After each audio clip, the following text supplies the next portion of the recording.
De volta ao AL Debate, tema de hoje, identidade negra. E eu peço licença à deputada Alessi Brandão e aos convidados para ler uma notícia publicada recentemente da lavra do jornalista Hélio Gaspari, que ele fala que entre 97 e 2011 quintuplicou a percentagem de negros e pardos que cursam ou concluíram o curso superior, indo de 4% para 19,8%. Em números brutos, mais de 12 milhões de jovens entre 18 e 24 anos.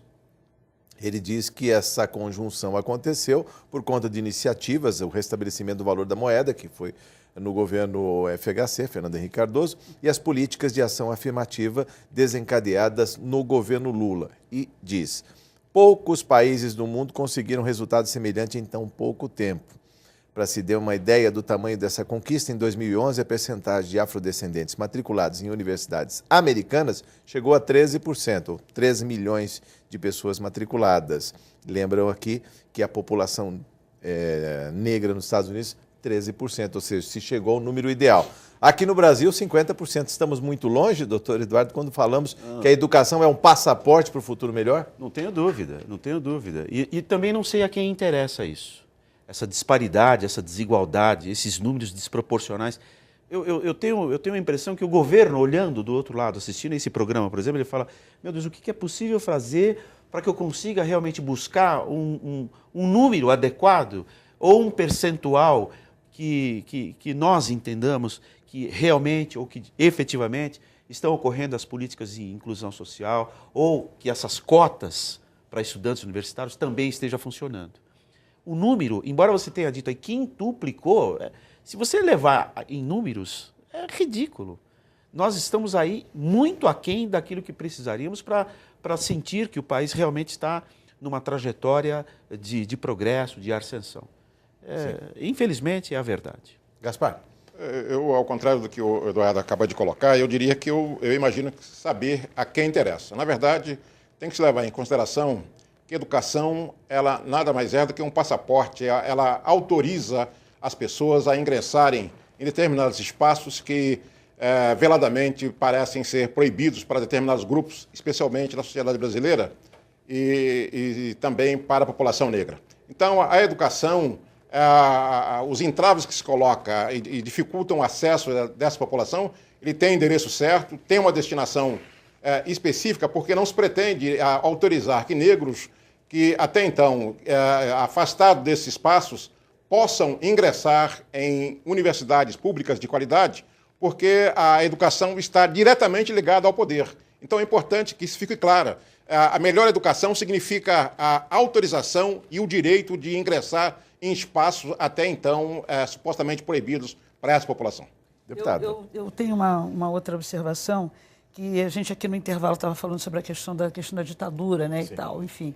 A gente sabe que houve um esvaziamento no sentido do seguinte, vamos botar o pessoal para torcer pelo futebol, pessoal para balançar e tal, e sem estudar, não precisa fazer nada disso. Se você joga bem, se você dança bem, as outras coisas não são interessantes. Importante é aquela coisa, o lúdico, a diversão, né? A massa de manobra para poder divertir todo mundo, divertir o poder, não é isso? Mas você não pode estar no poder. Você pode estar na hora dali, da festa, naquele momento. Haja vista quando a gente começou a fazer uma discussão dentro de uma coisa que é importante no Brasil, que é o carnaval, pedindo mais a presença da comunidade, pedindo mais atenção para que se mostrasse protagonistas, as moças que realmente são da comunidade, que fossem as que mais aparecessem. Eu fui sempre voto vencido nessa história, fui chamada, inclusive, até em alguns momentos de xiita, porque eu defendia a espinha dorsal da escola de samba aparecendo realmente mais na hora que dá o close. E isso não acontece. Absolutamente não acontece.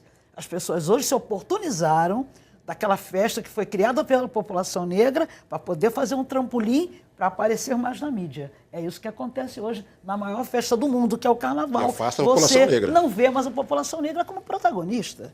Isso acaba acontecendo de forma contraditória, que é assim. Eu sempre dou um exemplo. A gente que anda na ponte aérea sabe que essas aeronaves transportam os maiores executivos do país. A ponte aérea Rio-São Paulo. Eu conto a dedo negros executivos que andam, sabe, nessas aeronaves. O dia que eu conseguir assistir uma aeronave da ponte aérea com mais de 70% de negras e negros, eu vou ficar feliz, porque aí eu vou saber que realmente a nossa etnia está diferente. Realmente mudou, né? E, respeitosamente, não precisa nem ter 70%. Que sejam 50%. 50% Nós estamos dos assentos, representando aí pronto. quase que 52% da população. Que seja 50%. Que aí você cai, você vai de encontro a essa igualdade que a gente está pleiteando aí desde os idos da colônia. Se a deputada me permitir, eu vou lhe contar um caso muito rápido que aconteceu comigo, com a minha esposa e minha filha, na África do Sul. Nós estávamos no Museu do Apartheid, quando um jovem negro abordou-nos e perguntou de que país nós éramos. Quando eu disse a ele que era brasileiro, virou-se para mim e perguntou, mas você, no Brasil tem negros? Ora, isso passados um mês depois da Copa do Mundo.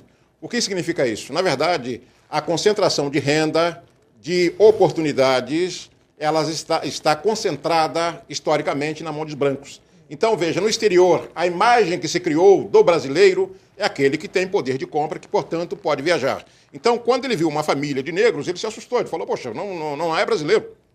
E aí eu disse a ele, não, ao contrário, a maioria da população é negra. Então, essa informação ela é distorcida por conta dessa falta de oportunidades iguais e que, portanto, nós estamos constantemente reclamando.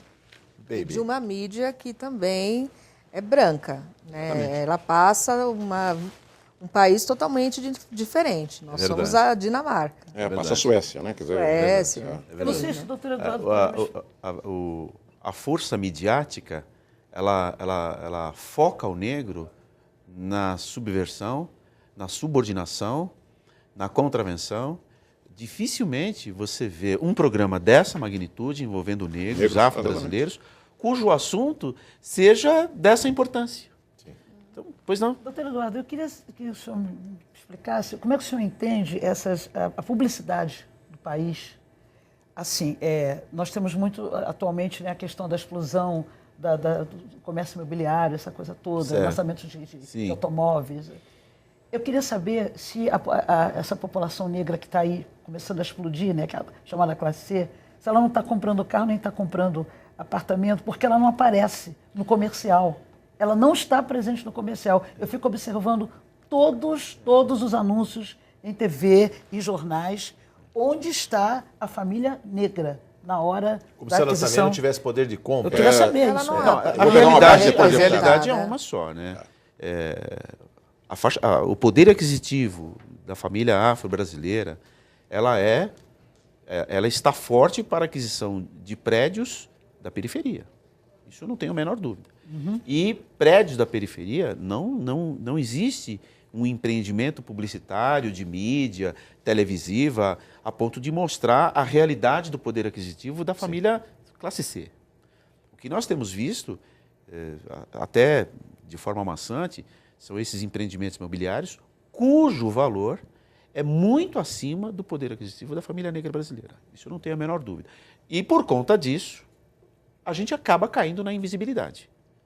E quando tem uma publicidade, por exemplo, de criança, o programa infantil, por que a criança negra não está inserida? Por que ela nunca aparece quando tem o fechamento do close, nunca vai nela? Às vezes ela até está, mas é uma coisa mínima, porque a criança não se vê também na TV. Não. Deputada, eu lembro uma ocasião... A senhora me permite uma parte? Claro. Eduardo, só um minutinho só para explicar. Claro, pois não, fique à vontade. Não por acaso, esse tema é exatamente a defesa que eu fiz da minha dissertação de mestrado na Faculdade de Direito da USP, que o título é Mídias, Concessão e Exclusão. Que é justamente o que eu questiono. O Estado, que concede o direito de exploração do bem público, ele aparentemente não cuida disso para que essa população seja inserida. Então, na minha pesquisa, eu apresentei, por exemplo, durante 5 anos, eu fiquei lá olhando revistas e constatei que 94% das mulheres brancas aparecem nessa revista contra apenas 6% de mulheres negras. Então, observa que isso, obviamente, tem reflexos no mercado de trabalho, na sua autoestima. E digo mais, aí eu constatei também na minha pesquisa o seguinte, não se trata apenas de querer adquirir bens com valores superiores, por exemplo, de um apartamento. Na verdade, a publicidade no Brasil ela não reflete o negro porque ela não tem o interesse de permitir que ele construa a sua autoestima e que seja visto pelos outros negros como sendo algo positivo. Então, portanto, veja, pode-se observar nessa minha pesquisa, seja uma mulher que vai usar um anelzinho de R$5 ou um pedaço de bijuteria, o adereço, necessariamente tem que ser, a pessoa que vai expô-lo tem que ser branco. Então, veja, pode custar R$5 ou pode custar 1.000, não importa. O que importa é que a transmissão do valor positivo, ou seja, positivado, necessariamente tem que ser por um branco. Então, isso é uma questão realmente muito sensível que a população negra tem que perceber, e não só a população negra, eu digo o Estado como um todo, a sociedade como um todo, tem que buscar reparar, porque isso causa danos terríveis para essa população. Deputada? Eu às vezes até penso que eu sou um pouco exagerada, né, no meu ponto de vista, porque eu venho observando essa situação, acho que desde que eu me entendo por gente, enfim, mas eu fico feliz de saber que existem também outras pessoas, né, que estão indo na mesma direção, quer dizer, da observação. E aí a gente vai voltar à questão política. Política. Né? Que a gente tem que fazer ver à sociedade brasileira que enquanto nós não estivermos com a nossa representação à altura, entendeu, dentro do poder desse país, nós vamos ter que ainda Simplesmente porque não é lembrado. Eu digo isso porque a gente falou aqui. Não é lembrado, as passando pessoas a têm outros questão de interesses. cota para educação, mas vamos pensar em outras cotas, vamos dizer, cota na publicidade. Na publicidade, eu acho que aquele evento de 2 anos atrás, onde se estabeleceu cotas para as modelos, sim. Naquele programa no Fashion São Paulo Fashion Week. E não colocaram. O cumprimento dessa determinação causou para um determinado segmento da sociedade uma certa indignação absurda. Como se o médico negro ainda ele é afrontado no hospital. Claro. O médico negro ele é visto como um subordinado, um atendente, com todo o respeito que tem a todas as classes. Eu não quero aqui dizer quem é melhor ou não. É óbvio que... doutor Eduardo, uma pessoa que recuse uma consulta com o médico quando ele se Nossa, depara claro, com ele, não é raro, não é tenho a raro. menor dúvida disso. Claro. Não tenho a menor... Olha, eu como presidente da Comissão de Igualdade Racial da UAB, uma das nossas funções é recepcionar denúncias. Me foi um caso, olha o absurdo. Negro, funcionário do banco, um banco popular até, e chegou uma cliente, e ele a função dele é de atender o cliente. Essa cliente chegou ao banco, olhou para ele e falou: eu não vou ser atendido por esse negro, eu prefiro receber um processo. Olha a conscientização que ela tem desde o início. Ela falou: olha o seguinte, eu vou rejeitar e prefiro responder um processo. Por que ela optou por essa Mas por que via? essa animosidade, Porque o poder coercitivo ou o poder inibidor das leis são a menos. Sim. Ela realmente não intimida a você evitar o cometimento de infração. Esse funcionário está de licença, ficou com um problema psicológico muito grande, porque por ter passado por alguns, mas não tão grande como esse, principalmente numa instituição como aquela, é um banco, agência, sim, dentro de um hospital. Enfim, ela prefere pagar uma indenização porque sabe que o poder jurisdicional, que o poder vai dar lá julgo procedente da ação quando ela paga 5, 6, 7 mil reais, que para ela é um café pequeno. Isso não acontece nos Estados Unidos por quê? Um assédio moral de uma secretária, que quando eu estive lá, eu vi uma notícia que um presidente de uma empresa, deputado, assediou a secretária entrou com uma ação, a ação foi julgada procedente, $1,5 milhão. Bom, aí fala mais alto o bolso, né? Você imagina qual vai ser o procedimento dessa empresa em face dos funcionários? Olha, pelo amor de Deus, a nossa política é diferente. Bom. Ela obriga uma conduta, o que nós não temos aqui. O poder coercitivo que nós temos não obriga essa conduta, ele não inibe, ele não evita. Sim. O que nós precisamos é de normas, nós temos até demais. O que a gente precisa é de um poder jurisdicional, e aí eu já estou no poder judiciário, que realmente aplique uma pena que iniba, sim, essa conduta. Uma pena exemplar, não é, doutor Eduardo? Que iniba essa, sim, conduta. O indivíduo ele tem que partir do pressuposto seguinte: eu não vou fazer, porque se eu fizer, a pena é cara. Jorge, você sabe que existe a lei 10.639, não é isso? Que obriga o estudo da África, né?